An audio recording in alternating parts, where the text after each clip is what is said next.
Elle était née sur la grande route dans les bras du soleil. Elle était née sur la grande route bercée par le soleil, mais elle avait grandi autour de la chaumière perchée sur la colline. Elle avait grandi autour des lopins plantés de pois Congo. Mais quand elle eut 16 ans, parce qu'elle eut 16 ans, elle pouvait étendre son royaume de sentier en sentier, de colline en colline, de hameau en hameau jusqu'à la ville voisine. À la ville où habitait une dame comme il faut. Une dame qui habitait une belle maison dans les hauteurs. Là où il fait frais, là où il n'y a pas de poussière, là où la canaille ne pénètre pas. Là où les étudiants parlent du bon français, comme si nous ne parlions pas du bon français, nous autres les damnés. Je m'emporte. Mais l'on s'emporte toujours à parler de ces bêtises-là. Cette dame, comme il faut, ne vivait pas seule.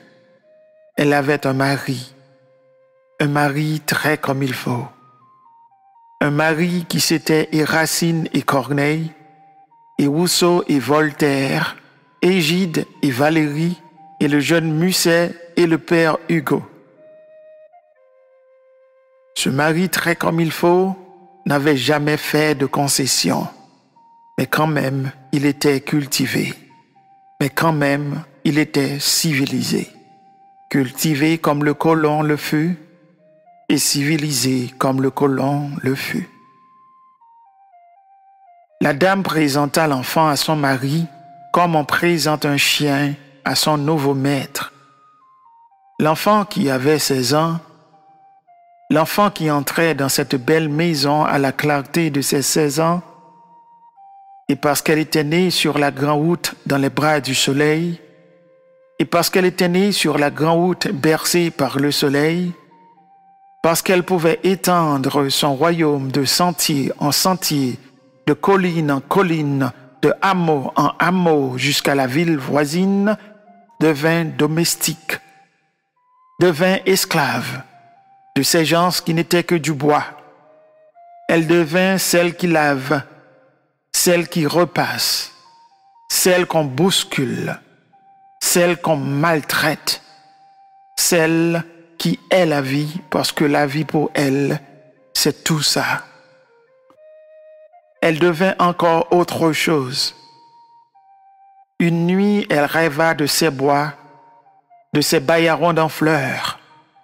Au travers des saisons, elle rêva enfin de l'amour.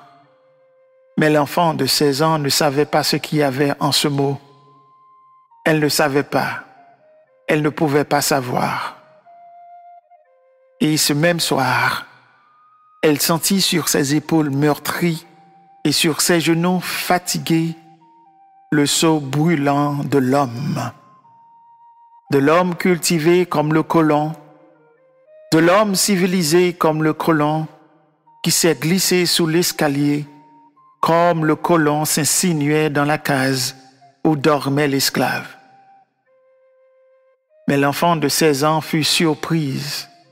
Elle fut surprise par la dame, la même dame très comme il faut, qui l'accabla de gifles lourdes, et la jeta dans la nuit. Mais la nuit n'offrait rien à l'enfant. La nuit écrasait l'enfant. La nuit livrait l'enfant tout entière à la prostitution.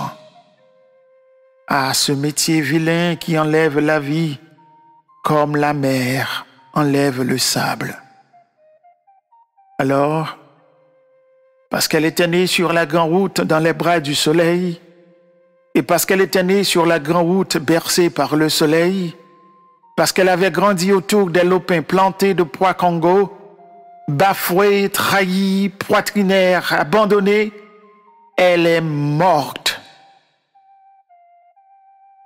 Elle est morte de la prostitution, de ce métier vilain qui enlève la vie, comme la mer enlève le sable.